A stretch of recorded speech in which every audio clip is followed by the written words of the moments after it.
By SS studio Vikram.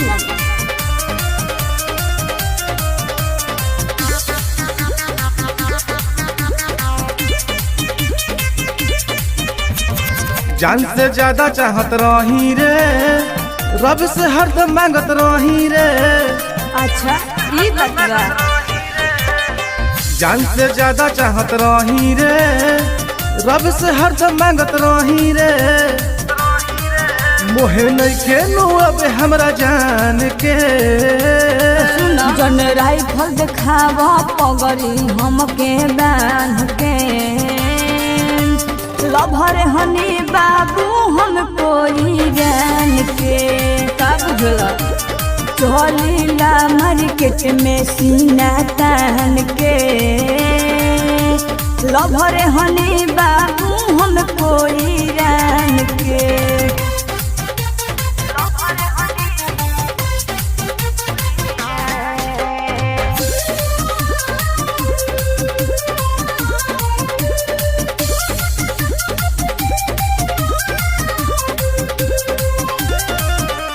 देख में हमारा रहते तोरा के केवन लेके जाला। बच के रही हबुदाहा हमें केहू से न डराला। देख में हमारा रहते तोरा के केवन लेके जाला। बच के रही हबुदाहा हमें केहू से न डराला। अब मारो तुम गोली डाल के। जन राइफल दिखावा पगड़ी हमके बांध के। लभर हनी बाबू हम कोई जान के।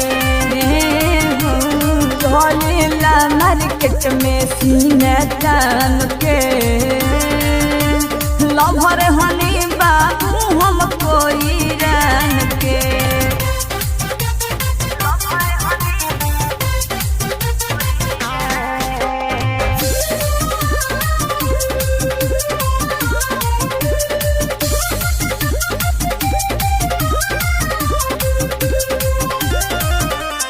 भले होई जेल हमार मर्डर करम पाका। हट बारूद अजित दीवाना बुझ जन पड़ाका।